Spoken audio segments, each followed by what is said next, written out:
श्री गणेशाय नमः। श्री सरस्वत्यै नमः। श्रीमते रामानुजाय नमः। श्री राधा कृष्णाभ्यां नमः। नारायणं नमस्कृत्य नरं चैव नरोत्तमं देवीं सरस्वतीं व्यासं ततो जयमुदीरये।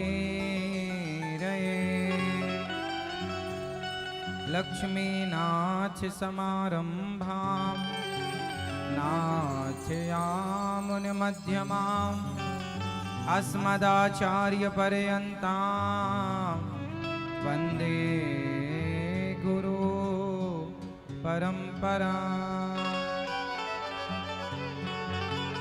जय जय श्री राधा रमण, जय जय नवल किशोर,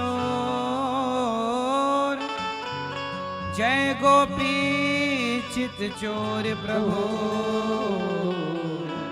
जय जय माखन चोर, जय जय माखन चोर। राधा मेरी मात है, पिता मेरे घनश्याम, इन दोनों के चरणों में मेरा कोटि कोटि प्रणाम। मेरा कोटि कोटि प्रणाम, मेरा कोटि कोटि प्रणाम। आए हो तो प्रेम से लो हरि का नाम। सब भक्तों को अनिरुद्ध की जय जय राधे श्याम, जय जय राधे श्याम, जय जय राधे श्याम, जय जय सीताराम। जय राधे राधे गोविंद गोविंद राधे, राधे राधे गोविंद गोविंद राधे, राधे राधे राधे राधे गोविंद गोविंद राधे, राधे राधे राधे गोविंद गोविंद राधे, राधे राधे राधे राधे राधे राधे राधे राधे राधे राधे राधे राधे राधे, राधे राधे राधे राधे राधे राधे राधे राधे राधे राधे राधे राधे, राधे राधे राधे राधे राधे राधे राधे राधे राधे राधे राधे राधे राधे, राधे राधे राधे राधे राधे राधे राधे राधे राधे राधे राधे राधे राधे। जय राधे राधे गोविंद गोविंद राधे, राधे राधे गोविंद गोविंद राधे, जय राधे राधे गोविंद गोविंद राधे, राधे राधे गोविंद गोविंद राधे, गोविंद राधे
सेठ है, तू ही साहूकार है, तू ही मेरा सेठ है, तू ही साहूकार है, तू ही मेरा सेठ है, तू ही साहूकार है, तू ही मेरा सेठ है, तू ही साहूकार है।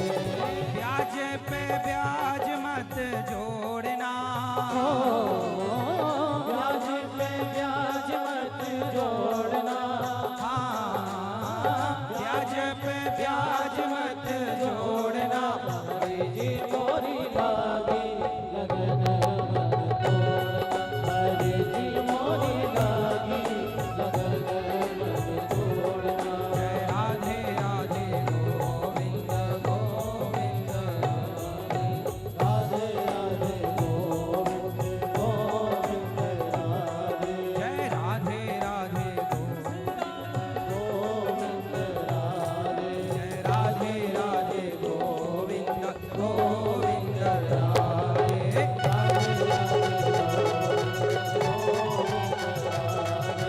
राधे राधे राधे राधे श्री राधे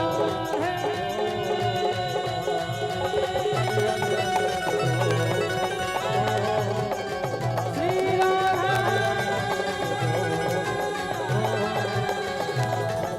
श्री राधे श्री राधे।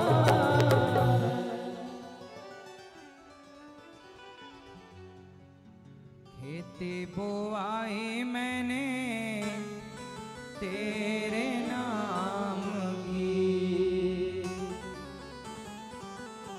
खेती बोआई मैंने तेरे नाम की, मेरे भरोसे मत छोड़ना,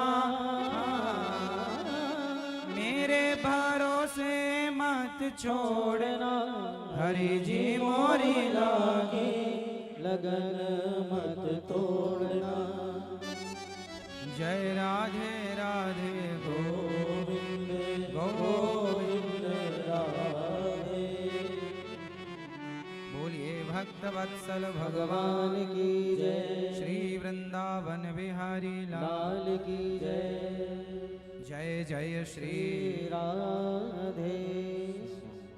परम मंगलमय परात्पर अखिलेश्वर अखिल ब्रह्मांड नायक परात्पर परब्रह्म भगवान श्री कृष्ण की वांगमय प्रतिमूर्ति श्रीमद् भागवत महापुराण दूर दूर से आई हमारी माता बहनें श्रोतागण भक्तगण संस्कार टीवी और यूट्यूब पर कथा का रसपान कर रहे सभी भक्तजनों को जय श्रीमन नारायण, जय श्री कृष्णा, राधे राधे।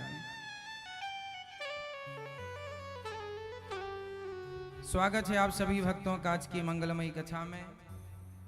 कथा का रसपान करते हुए हमारी मैया श्रीमती प्रेमाबाई शुक्ला जी परीक्षित बनकर अपने लोक और परलोक को सवार रहे हैं। यजमान परिवार श्री प्रेमाबाई शुक्ला जी, श्री लज्जा रानी शुक्ला जी, श्री ओम प्रकाश वंदना शुक्ला जी, स्वर्गीय श्री संतोष शुक्ला जी की पुण्य स्मृति में समस्त शुक्ला परिवार नैला जांजगीर छत्तीसगढ़ की पावन धरती से आप सब परिवार आए हैं। सब पर कृपा बिहारी जी की बनी रहे और आप सभी जो पुण्य कर रहे हैं ये पुण्य इस लोक को तो बनाएगा पर लोक को भी सवार देगा।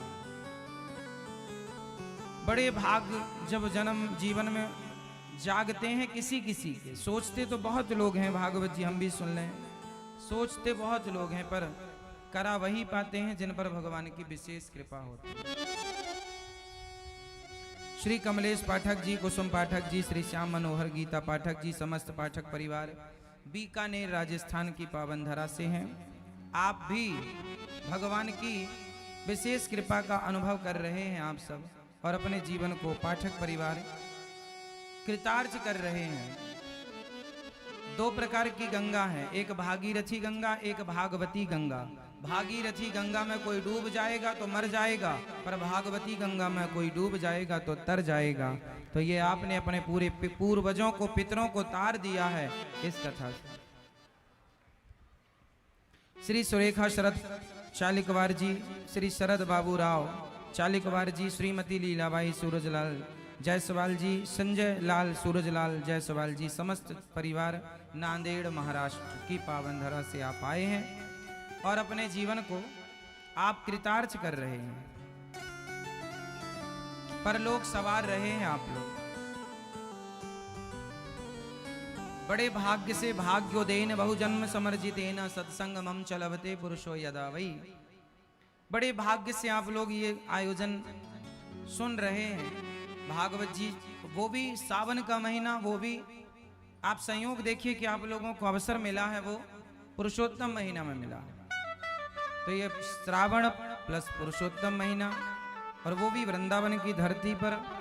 ये एक जन्म का पुण्य नहीं है साहब। यदि तीन संयोग हैं कि सावन है और अधिक मास है और वृंदावन धाम है और भागवत जी हैं, तो ये बड़े पुण्य से ही संभव हो सकता है। ये प्रयास से नहीं हो सकता। प्रयास तो बहुत लोग कर लेते हैं। कुछ चीजें भाग्य से नहीं मिलती, कृपा से मिलती। लोग कहते हैं भाग्य में होगा मिलेगा, ठीक है, पर कुछ चीजें भाग्य से मिलती ही नहीं। बिना कृपा के भगवान भाग्य से नहीं मिलते। भगवान की कथा भाग्य से नहीं मिलती है। तो जब मिल जाए तो समझ लेना। लोग कहते हैं हमारे ऊपर भगवान की कृपा है, कैसे पता लगेगा? अरे आपको भागवत सुनने को मिल रही है, यही प्रमाण है कि आप पर भगवान की विशेष कृपा है। जिन पर नहीं है उन्हें संसार का सुख तो मिल जाएगा, पर भगवान अपनी कृपा नहीं देते। श्री सावित्री बाई विश्वकर्मा जी, श्री रामकली बाई विश्वकर्मा जी, बेटी इंदू देवी विश्वकर्मा जी, किरण विश्वकर्मा जी, संपूर्ण विश्वकर्मा परिवार जबलपुर से आप कथा का रसपान कर रहे हैं और अपने जीवन को कृतार्थ कर रहे हैं। मुख्य पोथी पाठ यजमान यहाँ पर 141 भागवत जी की पोथी बैठी हैं और आप लोग भी अपने जीवन में अपने कल्याणार्थ भागवत जी की पोथी पाठ करा सकते हैं। यह 75वां पोथी पाठ चल रहा है।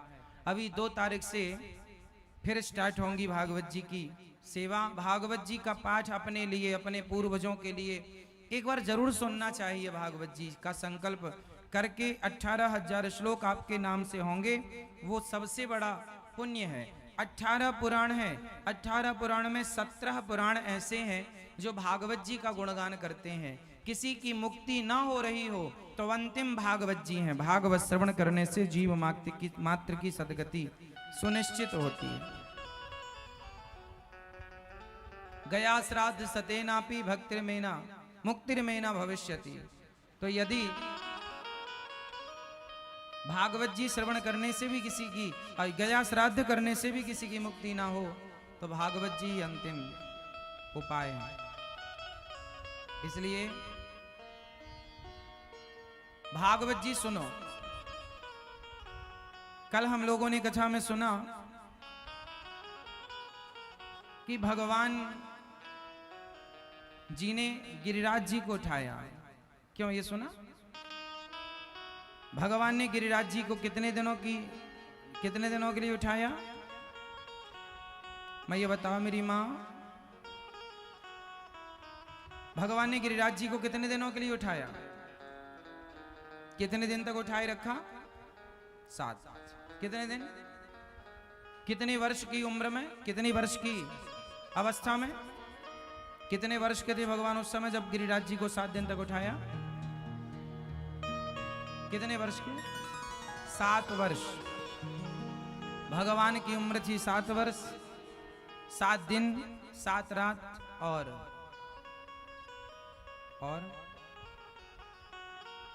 एक और है 7 कोष के गिरिराज जी। ऐसे गिरिराज जी को भगवान जी ने हाथ में उठाया।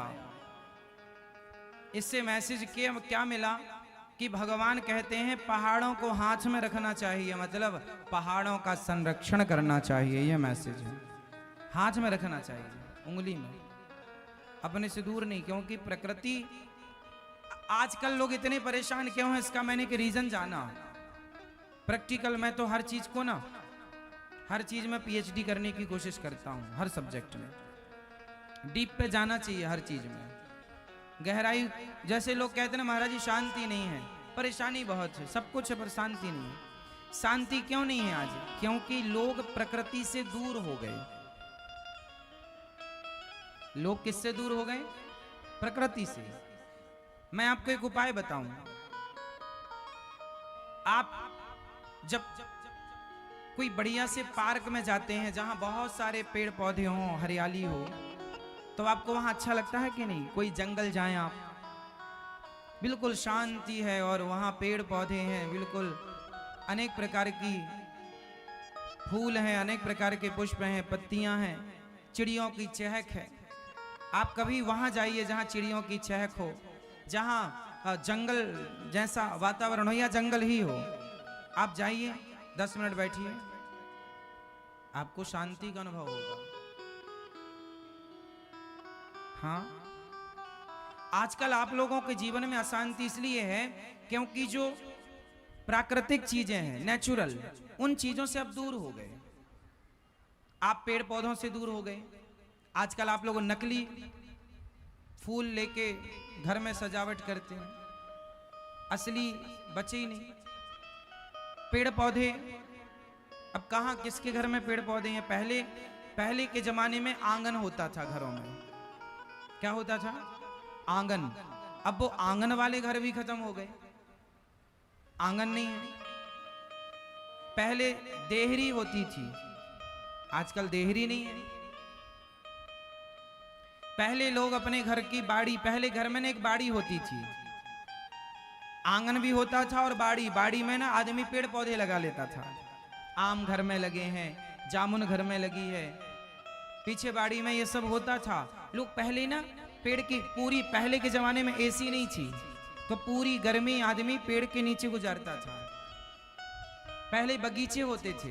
पहले के लोग गांव ना, सारे लोग गांव के लोग दोपहर में बगीचे चले जाते थे और बगीचों में जाकर के बैठते। वहीं पर दाल बाटी का प्रोग्राम होता था, वहीं पर दाल बाटी चूरमा का प्रोग्राम होता था, वहीं पे कुछ बना के खाओ, बच्चे वहीं खेलते थे। वो छांव, मतलब आज की एसी और उस जमाने का बगीचा। एसी प्रकृति का संतुलन बिगाड़ रही है। आपको पता है, आपके घर की एसी में जो बैक से हवा निकलती है पीछे, वो बहुत गर्म होती है और वो गर्म हवा प्रकृति को दूषित कर रही है, अर्थात गर्म कर रही है। ये समझो कि ग्लेशियर पिघल रहे हैं आपके घर की एसी से। सिंपल भाषा ये समझो, आपकी एसी चल रही है आपके घर में, लेकिन उसकी गर्मी पहुंच रही है, ग्लेशियर पिघल रहे हैं, समुद्र का जल स्तर बढ़ रहा है, क्योंकि पूरा वातावरण गर्म हो गया। करोड़ों एसी चल रही हैं, अब करोड़ों एसी की अब वो गर्मी आप जोड़ लो। इसलिए आजकल ना व्यक्ति प्रकृति से हट गया। पहले के लोग घर में गाय रखते थे, गाय को हाथ फेरते थे, तो प्रकृति से एक लगाव था, जुड़ाव था, पेड़ पौधों से लगाव था, गायों से लगाव था। आजकल गायों से लगाव नहीं, कुत्तों से लगाव है। गाय को आप हाथ फेरिए, आप गायों के मैं आपकी बिल्कुल नहीं जानता, लेकिन मैं अपनी जानता हूं। मैं इतना व्यस्त हूं, मैं इतना व्यस्त रहता हूं, आप जानते हैं, जो यहां हैं, जो देख रहे हैं वो समझ रहे हैं। इतनी व्यस्तता होने पर भी मैं रोज गौशाला जरूर जाता हूं और गायों के पास थोड़ा जरूर बैठता हूं। मैं गायों के पास, गायों को हाथ फेरता हूं, मुझे सुकून मिलता है, अच्छा लगता है। मेरा डेली का नियम है, मैं गाय के पास ना जाऊं तो अधूरापन लगता है। मेरे जीवन का एक अभिन्न हिस्सा है गाय, अच्छा लगता है। पता नहीं आप लोग किस भाव से गाय को देखते हैं, लेकिन गाय को जब हम देखते हैं तो ऐसा लगता है कि गोविंद का दर्शन हो रहा है, क्योंकि गाय भगवान कृष्ण का प्रतीक है। जब गाय देखो ना तो भाव से गाय के बगल में गोविंद का दर्शन जरूर करना चाहिए, क्योंकि भगवान ने गाय की सेवा की। तो गाय के आप एक काम करो, बिल्कुल सामान्य व्यक्ति की तरह गौशाला जाओ, पास में बैठो गाय के, वो आपको चाटेगी, वो आपको प्यार करेगी, आपका सारा दुख दर्द दूर हो जाएगा। साहब थोड़ा जुड़ो तो आप। गाय जब चाटती है ना आपको, जब आपको चाटती है, वो आपको प्यार करती है, तो वो आपको आशीर्वाद देती है। जब आप गाय के गर्दन में यहाँ पे हाथ फेरते हैं, गाय के पूरे बदन में हाथ फेरते हैं, बहुत अच्छा लगता है, गाय को सुकून मिलता है। गाय इंसानों से, गाय का लाखों वर्षों पुराना रिश्ता है। गाय हमेशा इंसानों के पास रही है, इंसानों को फील किया है गाय ने। पहले हम बचपन की बात बताएं, गाय के थन में, अभी भी गौशाला में हमारे यहाँ जो गाय हैं, आप थन में मुंह लगा के पी सकते हैं, डायरेक्ट बछड़े की तरह पी सकते हैं आप। गाय गाय होती है। थोड़ा समय गुजारो तो आप गायों के पास, पेड़ पौधों के पास, जंगल लगाओ, थोड़ा हरे भरे वातावरण में रहो, फिर देखो आपके जीवन में शांति नहीं है, ये सवाल डिलीट हो जाएगा आपके मस्तिष्क से। थोड़ा नदियों के पास जाकर बैठो, थोड़ा देखो, यमुना जी का दर्शन करो। पहले की नदियां स्वच्छ, देखो हमारी ये गंगा है, जब हम प्रणाम करते हैं तो सिर रख के गोद में सोने लग जाती है, बैठते हैं तो पांव आगे कर देती है, तो पांव दबाओ, मतलब बोल नहीं सकती गाय, पर फीलिंग, भावनाएं सारी है। पांव आगे कर देती है गाय, क्या पांव दबाओ, ये देखो, ये देखो, आप देख सकते हैं, ये देखो, ये क्या है, देख लो आप। किसी ने कहा नहीं कि तुम पांव आगे करो, पर कर देती है वो। मतलब इंसानों की पूरी भावनाओं को समझती है गाय। गाय को इंसानों ने अपने जीवन से हटा दिया, जबकि गाय हम सबके जीवन का एक अभिन्न हिस्सा रही है। बिना दूध, बिना दही, आपके घर में दूध, दही और घी ना हो तो फिर आपका घर कैसा है, जरा मुझे बताओ। आपके घर में यदि दूध ना हो, दही ना हो,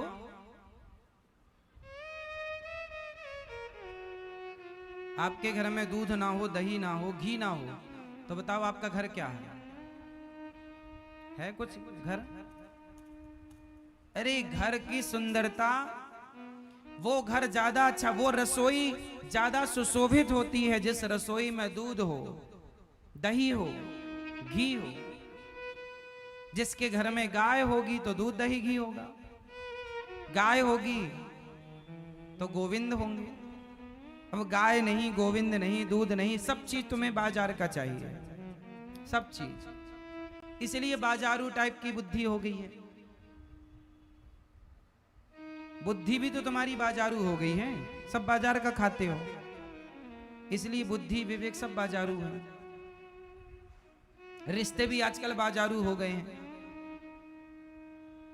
इसलिए थोड़ा जुड़ो, जो अपने सनातन संस्कृति थी, जो अपनी परंपराएं थी, जो अपनी भारतीयता थी, ना गवाओ। बहुत पश्चाताप करोगे आप, आज नहीं कल।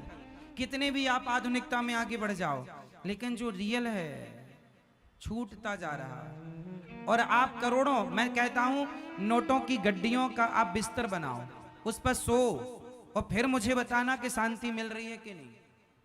आपका एक कमरा पैसों से भर लेना, फिर बताना कि शांति मिलेगी ही नहीं।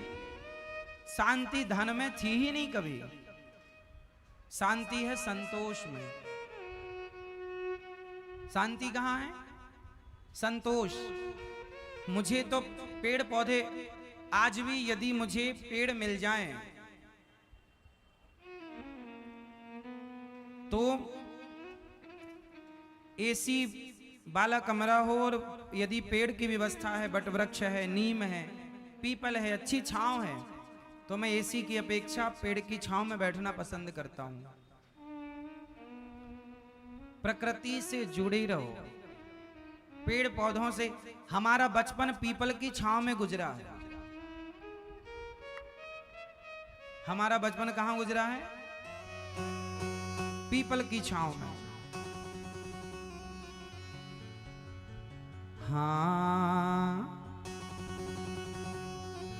छोटे से गांव में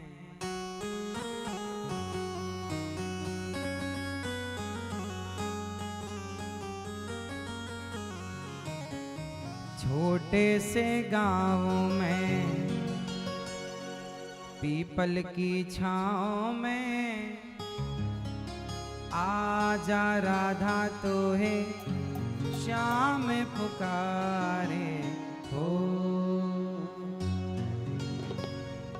हमारा गांव बहुत छोटा था और उस गांव में पीपल, हमारे घर के बगल में पास में ही पीपल, पूरी दोपहर साहब मुझे बचपन में खूब याद है सब चीजें, पूरा टाइम पीपल की छांव में, आज भी वो यादें हैं। छोटे से गांव में पीपल की छांव में, छोटे से गांव में पीपल की छांव में, आजा राधा तोहे श्याम पुकारे हो।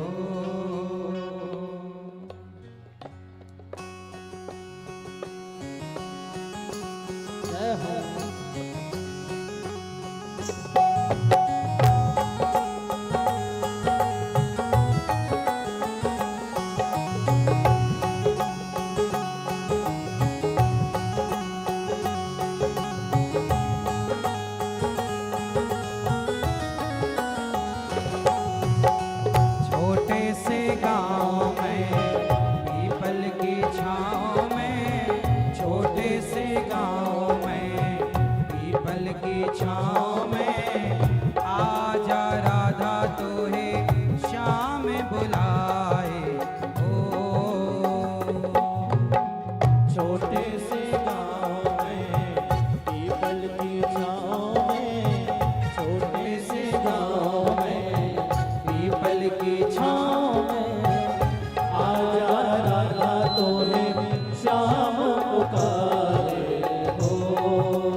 बजते हैं घुंघरू राधा के पाँव में, बजते हैं घुंघरू राधा के पाँव में। आजा राधा तोहे श्याम बुलाए हो आजा रे, आजा रे, आजा रे, आजा रे, हो आजा रे, आजा रे, आजा रे, आजा रे।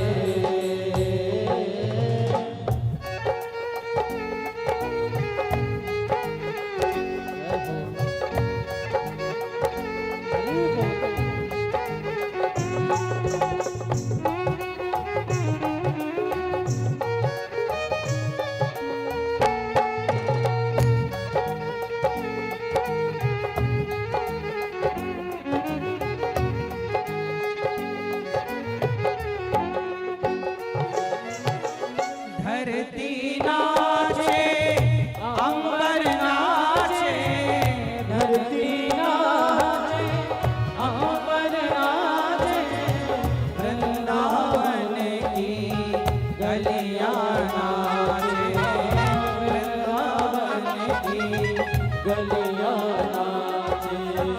धरती नाचे अंबर नाचे, धरती नाचे अंबर नाचे, वृंदावन की गलियां नाचे, वृंदावन की गलियां नाचे। छेड़ी है सरगम बहती हवाओं ने, छेड़ी है सरगम बहती हवाओं ने। आजा राधा तोहे श्याम पुकारे हो आजा रे, आजा रे, आजा रे, आजा रे, हो आजा रे, आजा रे, आजा रे, आजा रे, हो आजा रे, आजा रे, आजा रे, आजा रे, हो आजा रे। हाँ जी, छोटे से गांव में पीपल की छाँव में, छोटे से गांव में पीपल की छाँव में। आजा राधा तोहे श्याम बुलाए हो, छोटे से गांव में पीपल की छाँव में, छोटे से गांव में पीपल की छाँव में।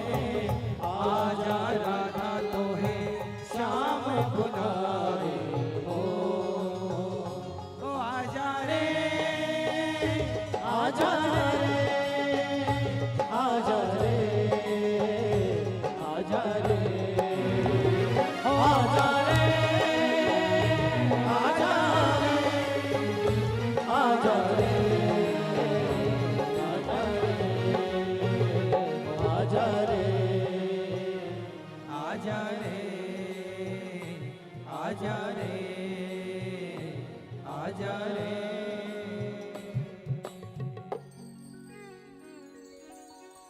छोटे से गांव में पीपल की छाँव में, आजा राधा तोहे श्याम बुलाए हो।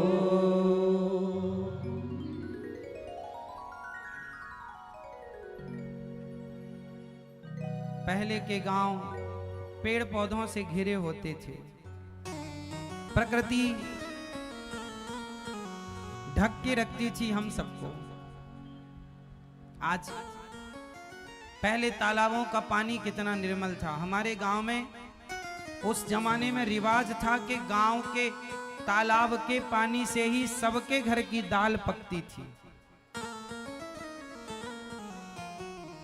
आप में से कितने लोग इस बात को पहले जानते थे कि तालाब के पानी में दाल पकती थी।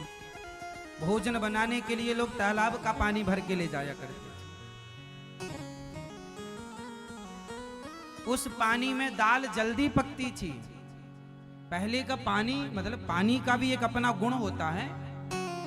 आजकल आप जो आरओ का पानी पीते हैं, पता नहीं ये फायदा करता है कि नुकसान करता, सारे तत्व तो रह ही नहीं जाते। पर जो नेचुरल पानी था ना, तालाब का, नदियों का, वो पानी पानी है साहब। वो पानी था, वो गांव थे, वो तालाब थे, वो नदियां थी, वो जीवन था। अब जीवन कहाँ है? अब तो केवल भागना है बस। सवेरे से लेकर भागते रहो, भागते भागते आओ, बिस्तर पे पड़ो, सो जाओ, सवेरे आओ फिर भागो। ठहराव नहीं है। अब जीवन में ठहराव खत्म हो गया, इसलिए अशांति है, क्योंकि ठहराव नहीं है। आजकल आदमी रुकता कहाँ है? फेसबुक में, व्हाट्सएप में।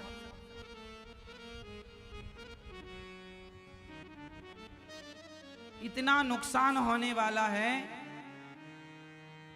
विकास तो आपका हो रहा है, आर्थिक रूप से तो आप स्ट्रांग होंगे, आर्थिक पैसा तो होगा आपके पास, शांति नहीं होगी। क्योंकि शांति नेचुरल चीजों से मिलेगी जब आप प्रकृति के साथ रहेंगे। इसलिए हम कहते हैं, यदि सामर्थ्यवान हो तो एक छोटा सा खेत लेना, खेत में बढ़िया से पेड़ पौधे लगाना, और 1-2 घंटे के लिए सब परिवार वहां जाया करो, वहीं रहा करो, परिवार के साथ समय गुजारो, वहां पेड़ पौधों की छांव में। वहां गाय रखो 2-4। भाई शहर में घर के अंदर तो अब गाय रख नहीं सकते। थोड़ा सा जुड़ो। भगवान ने गोवर्धन उठाया, मतलब गाय का वर्धन, मैसेज दिया, प्रकृति से जुड़ो। हमारा हिंदू धर्म किस पर टिका है? प्रकृति पर। हम किसकी पूजा करते हैं? प्रकृति की। देखो, हम लोग नदियों की पूजा करते हैं। नदियां प्रकृति का हिस्सा है। नदियां, गाय, नदी हमारी माता है, गंगा यमुना नदी। हम समुद्र की पूजा करते हैं। समुद्र प्रकृति का बहुत बड़ा हिस्सा है।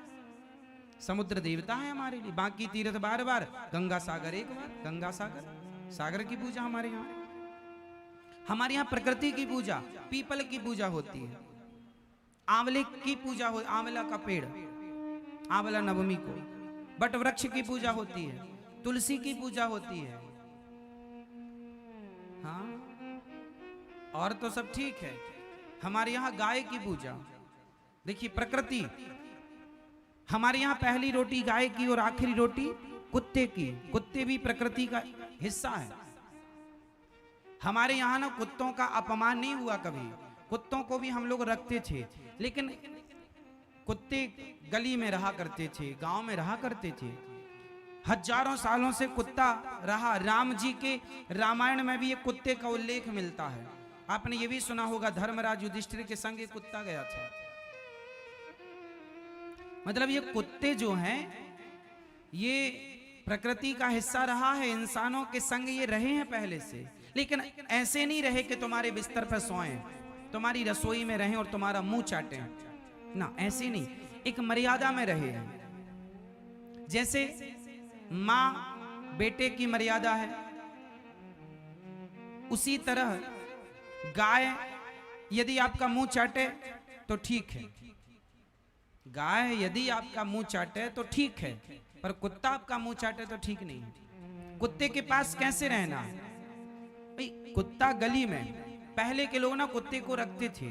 अच्छा बताओ, कुत्तों की क्या भूमिका थी पहले? आज के 100-200 साल पहले कुत्तों का क्या योगदान था? जरा मुझे प्रकृति से आपको कनेक्ट करना है आज। मैं कुत्तों का बहुत बड़ा योगदान, आप कुत्ते तो पालते हैं, लेकिन कुत्तों का योगदान हमारे बाप दादों के जीवन में, हमारे देश में क्या योगदान रहा पता है आपको?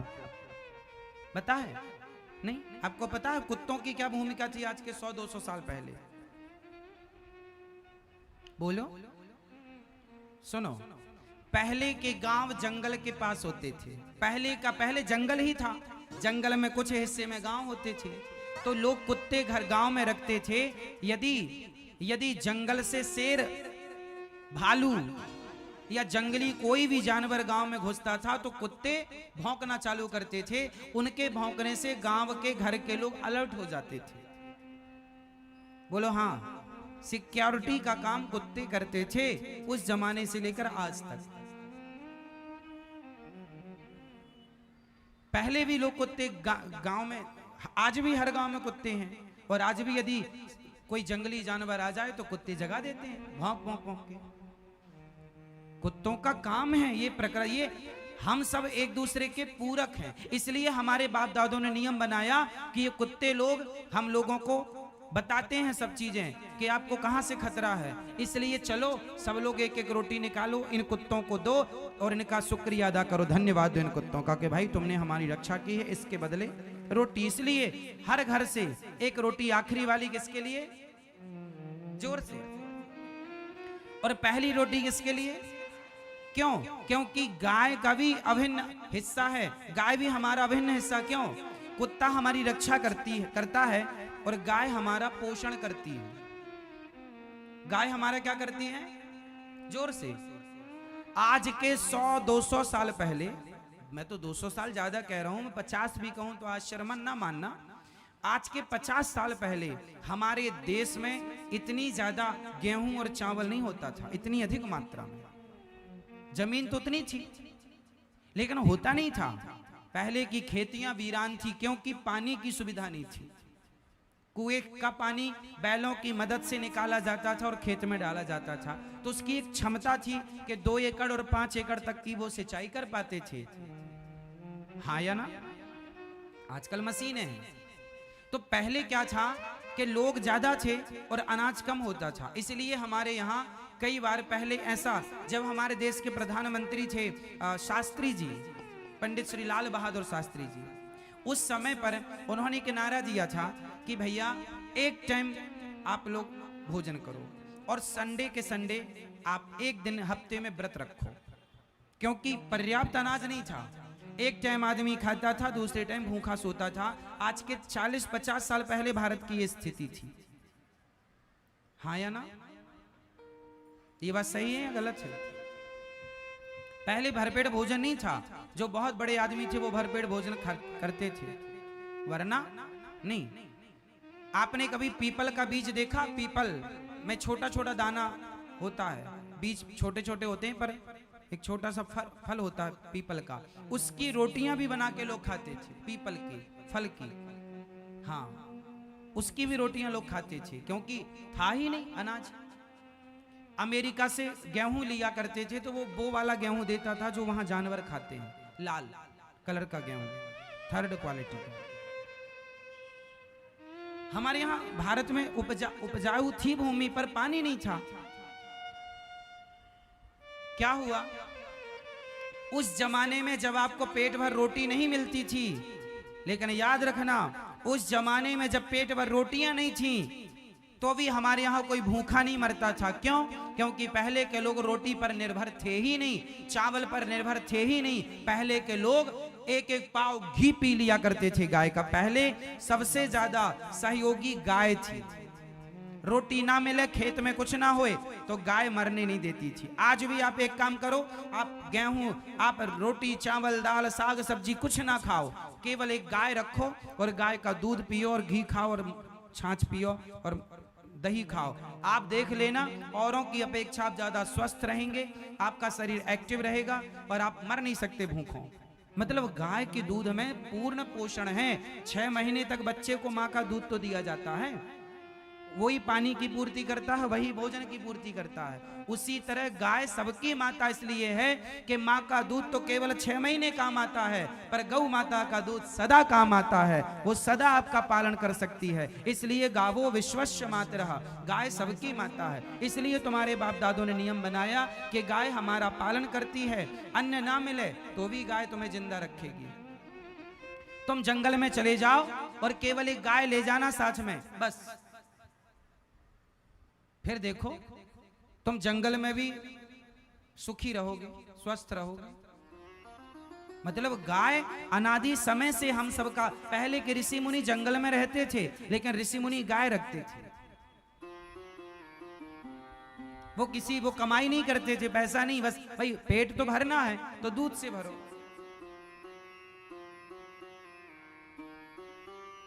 मतलब गाय इंसानों के, तुम्हारे बाप दादों का पालन पोषण गाय ने किया है। मर जाते तुम्हारे बाप दादे भूखों से, भूख से।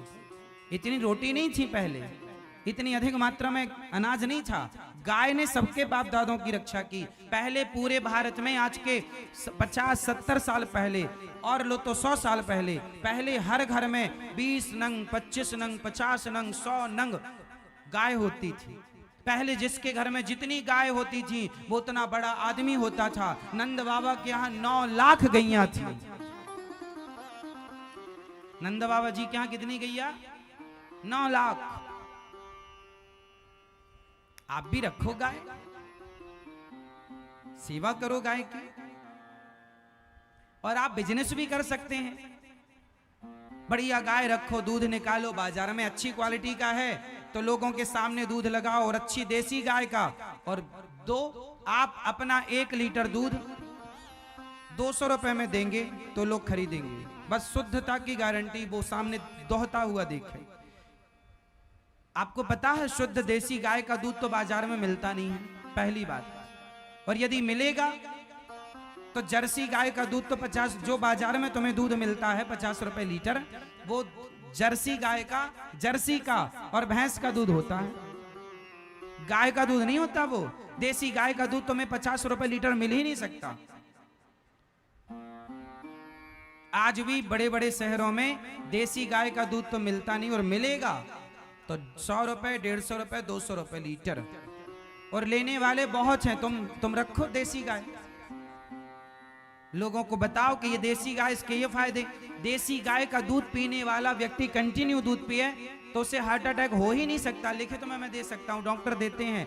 गिर गाय, एक गिर कोटि की गाय होती है, उस गाय का आप दूध पीजिए, उसके दूध में गोल्ड होता है, स्वर्ण की मात्रा होती है, नेचुरल, प्राकृतिक। गाय को आपने हल्के में ले लिया ना, समस्या तो ये है। आप लोग मर रहे हैं बीमारियों से, मरो, डॉक्टरों को दो पैसा, गाय को रख नहीं सकते आप लोग। अरे कम से कम शुद्ध तो खाओ पियो। आप लोग जहर खा रहे हैं बाजार का दूध। अब बताओ, हमारे देश में 140 करोड़ की आबादी है, हमारे देश में कितना दूध की खपत है? कितने घी की खपत है? बोलो हाँ। बताओ, क्या इतनी गाय हैं? जितना दूध की खपत होती है, क्या इतनी गाय हैं? गाय है ही नहीं। आज बाजार में जितना दूध है उसमें से आप ये मानो कि 50% दूध नकली है। आप पता नहीं आप जो पी रहे हैं वो असली है या नकली है। ये मैं नहीं कहता, कई बार न्यूज में आपने सुना होगा नकली दूध के बारे में। बोलो हाँ। भाई नकली दूध, भाई दूध की मांग, डिमांड ज्यादा है और उत्पादन कम है, क्योंकि दूध तो घर में बन नहीं सकता, गाय ही देती है। इतनी मात्रा में ना भैंस है, ना बकरी है, ना तो गाय। तो आपको मार्केट का दूध तो पीनी है, और मार्केट का शुद्ध है या अशुद्ध है या मिलावटी, उसकी गारंटी आप नहीं ले सकते। तो पियो, और वही पी पी के आप बीमार पड़े हैं। आप डॉक्टरों में लाखों खर्च कर लेते हैं, लेकिन एक गाय आपको नहीं रखी जाती। तो भैया तुमने ठान रखा है कि हम मरेंगे तो मरो, बीमारी से मरना तो मर जाओ। इसलिए शांति चाहते हैं तो प्रकृति से जुड़ो। गाय, देसी गाय रखो और दूध बेचो, तो क्या होगा? पैसे भी आएंगे। और आपको बता दें, गाय का गोबर भी बिकता है, गाय का मूत्र, गौमूत्र भी बिकता है। मतलब गाय ऐसी है कि वो तुम्हारे सिर पे बोझ नहीं बनती। गाय दूध ना दे तो भी वो बोझ नहीं है, वो अपना खर्चा अपने गोबर से निकाल लेगी। बस तुमको उपयोग करना आए, तुमको चीजें तैयार करनी आए, नहीं आए तो गोबर गणेश।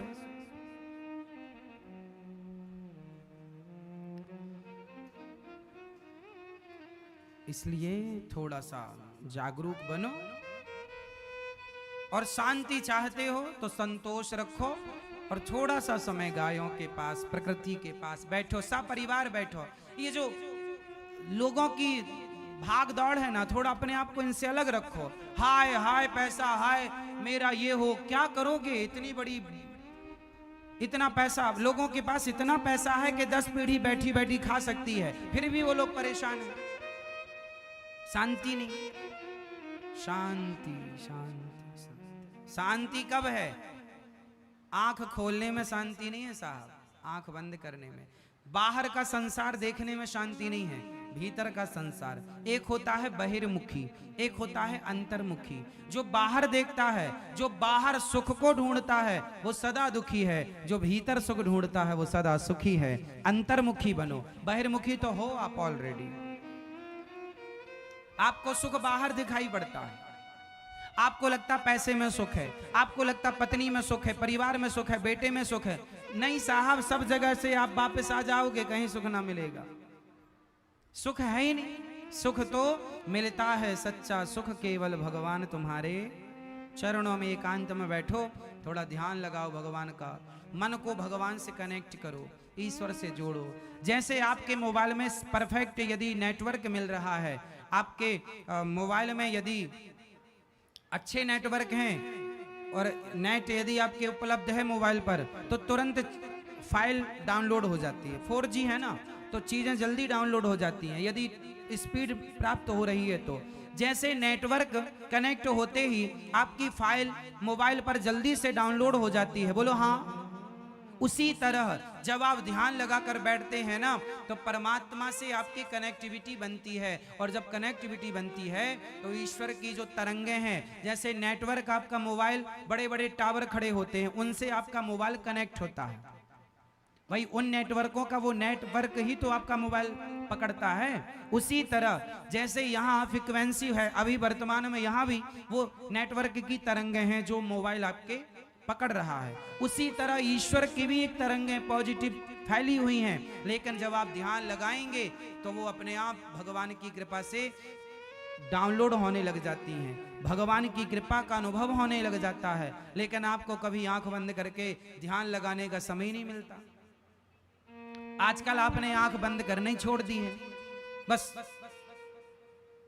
किसी के घर में दरवाजा लगा हो और लगने में जरा सा थोड़ा सा दरवाजा खुला हो तो आदमी भले गिर जाए, दांत टूट जाए, देखेगा उसी तरफ क्या हो रहा है उसके अंदर, घर के अंदर।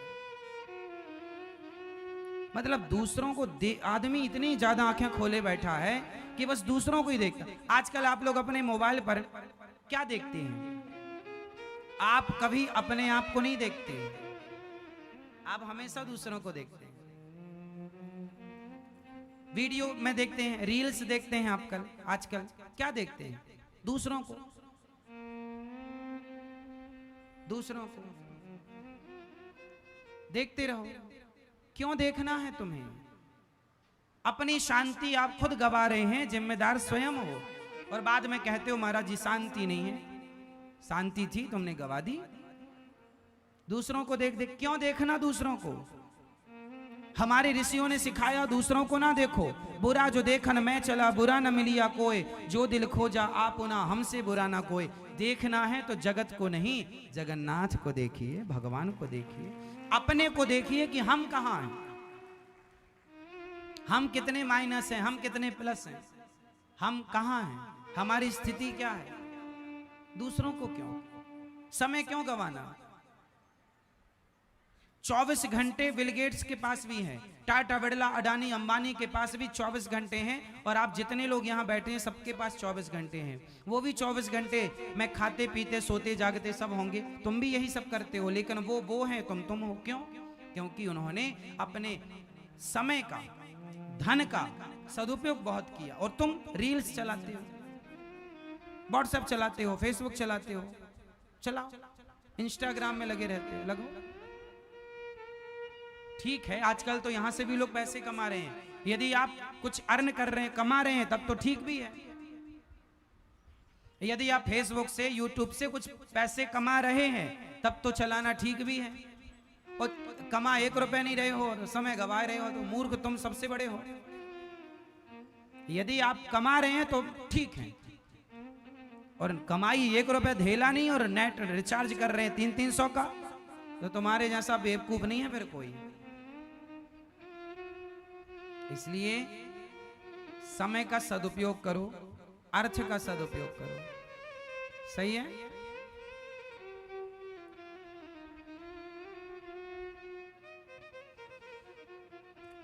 तो आज से किसे देखेंगे? आज से किसे देखेंगे? जोर से, जोर से अपने आप को। आज से किसे देखेंगे? स्वयं को। हम कहां हैं, वो कहां है, ये मत देखो। वो जहां है वो वहीं रहेगा, वो मेहनत करेगा और आगे जाएगा। तुम उसे ना देखो कि वो कहां है, तुम ये देखो कि तुम कहां हो। दूसरों को बिल्कुल ना देखो, बहिर्मुखी ना बनो। क्या बनोगे? जोर से क्या बनोगे? मैया, ओ मेरी माँ, क्या बनोगी? आज लेट हो गई मैया, सो गई थी। अच्छा, लेट सो गई खा के बढ़िया, हाँ, थक गई। चलो बताओ क्या बनोगे, अंतर्मुखी या बहिर्मुखी? क्या बनेंगे? अंतर्मुखी। बहिर्मुखी नहीं, बाहर की तरफ नहीं देखना। कहां देखना? दूसरों को नहीं देखना, स्वयं को। दूसरों के घर में नहीं देखना, अपने घर में देखना। तुम्हारे घर में क्या है, दूसरों के घर में क्या है, देखने से क्या फायदा? दूसरों के जीवन में कितनी अशांति है, शांति है, हमें कोई मतलब नहीं। हमारे जीवन में कितनी अशांति और शांति है। यदि अशांति है तो क्यों है, उस पर काम करो, शांति में तब्दील करो। जहां चीजें बिगड़ रही हैं ठीक करने की कोशिश करो, समय का दुरुपयोग ना करो। बस छोटी छोटी चीजें यदि आप सुधार लें, छोटी छोटी बुरी आदतें यदि आप सुधार लें, तो आपके जीवन में सब कुछ है। ऑलरेडी ईश्वर ने आपको सब दिया है, लेकिन आपको उपयोग करना नहीं आता।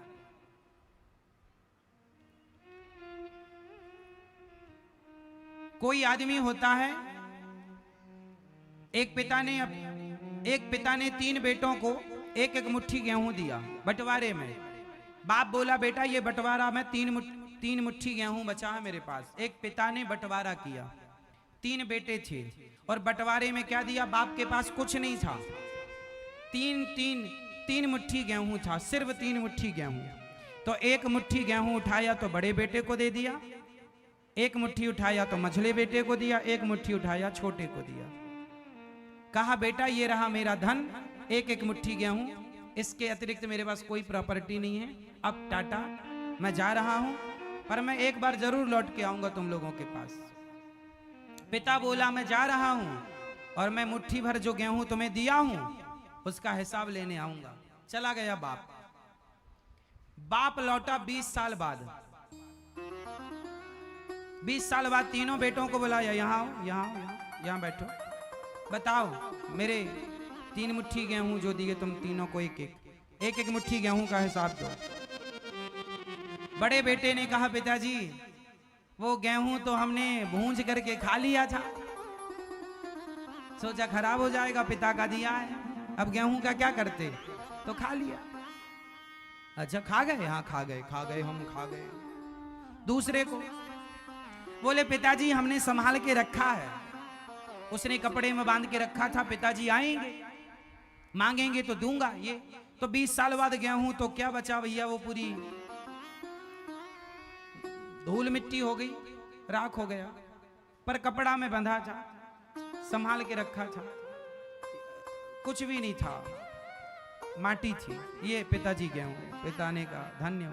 तीसरा तुम यहाँ छोटा, क्या किया तुमने? 3 मुट्ठी गेहूं, 1 मुट्ठी गेहूं का। पिताजी मैंने वो 1 मुट्ठी गेहूं खेत में बो दिए थे, तो 1 मुट्ठी से 50 मुट्ठी हो गए।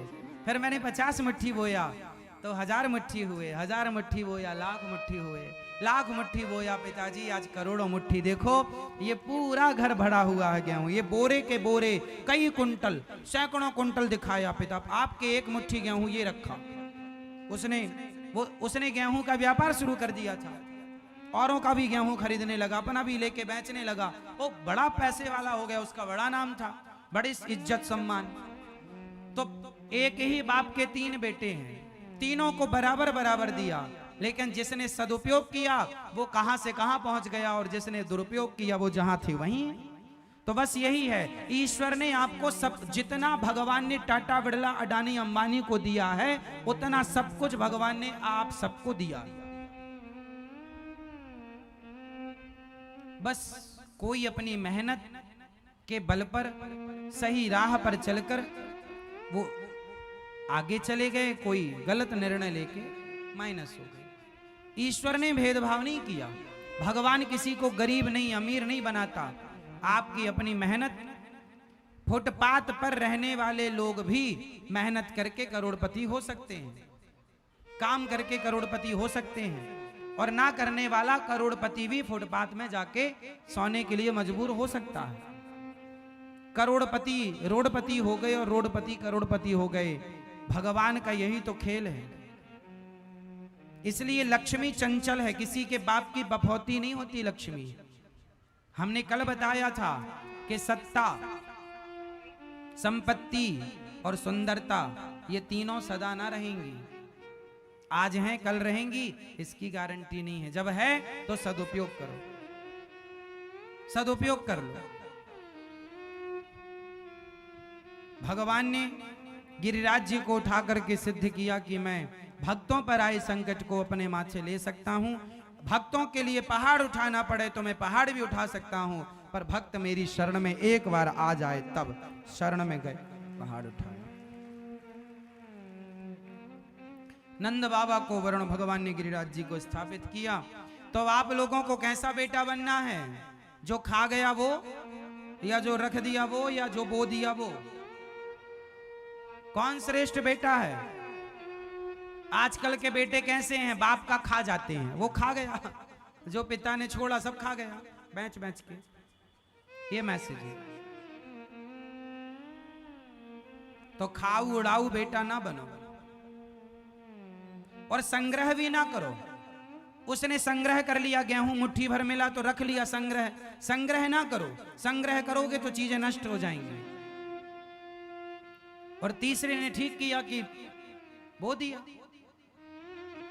तो जाने दो आने दो, जाने दो आने दो। गेहूं खेत में जाएगा फिर आएगा, फिर खेत में जाएगा फिर आएगा, बढ़ के आएगा। ये सिद्धांत समझो। लक्ष्मी को आप लोग रोकना चाहते हैं, रोक लेंगे तो समाप्त हो जाएगी। भाई आप गेहूं को रोक लो, आप 4-6 साल तक गेहूं को रख लो, अपने आप खराब हो जाएगा। चीजों को रोक नहीं सकते ना आप। एप्पल है, आप रोक लो, कितने दिन रोकोगे? आम का सीजन चल रहा, रोक लो। भाई आया है, खाओ, खत्म करो। नहीं खाओगे सड़ जाएगा। यही है, आप लोग ना रोकना चाहते हैं लक्ष्मी को, और जब रोकेंगे तो बिगड़ जाएगी। रोकना नहीं, आए सदुपयोग करो, जाए जाएगी फिर आएगी, जाएगी फिर आएगी। आम का सीजन जाएगा फिर आएगा।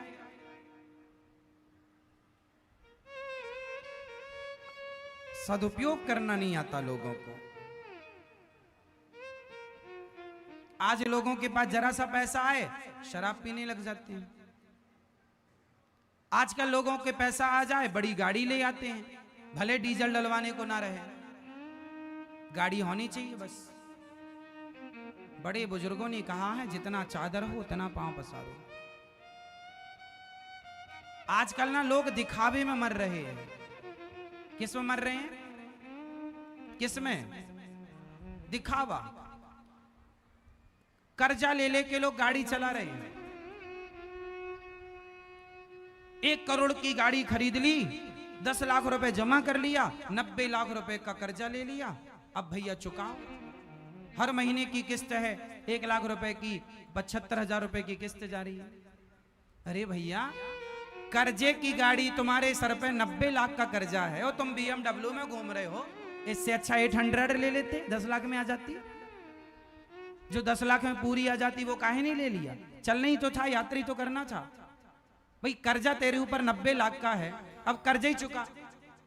तो ये कौन सी समझदारी है? हाँ, आपकी इनकम अच्छी है तो बात अलग है, पर ज्यादा जितनी क्षमता हो ना, जितना चादर हो उतना पांव पसार। ये लोग जितने कर्जे की गाड़ी में घूम रहे हैं, इन्हें समझदार ना समझना आप। ये गाड़ी खरीद लेंगे 1 करोड़ की, वो 1 करोड़ की गाड़ी अगले साल में अपने आप 80 लाख की हो जाएगी, उसके अगले साल वो हो जाएगी 70 लाख की, 60 लाख की, 4-5 साल बाद तो 50 लाख में वो 1 करोड़ की गाड़ी 30 लाख की हो जाएगी, 4 साल 5 साल में वो 30 लाख की हो जाएगी, 6-7 साल बाद वो 20 लाख की हो जाएगी। मतलब जितना साल बढ़ेगा वो उतना घटेगा, और कर्जा चुकाओ। ये कौन सी समझदारी है? आपने यदि जमीन खरीदी होती कर्जे से तो मैं मान लेता कि चलो जमीनों के दाम बढ़ जाएंगे। प्रॉपर्टी जमीन हमेशा बढ़ती है। संपत्ति कौन सी बनानी है, कौन सी नहीं बनानी, कहां की बनानी, कहां की नहीं। आजकल लोगों को ना इन्वेस्ट करना नहीं आता, कहां लगाएं पैसा, पैसा है लगाना नहीं आता, पता ही नहीं उन्हें कहां लगाना है।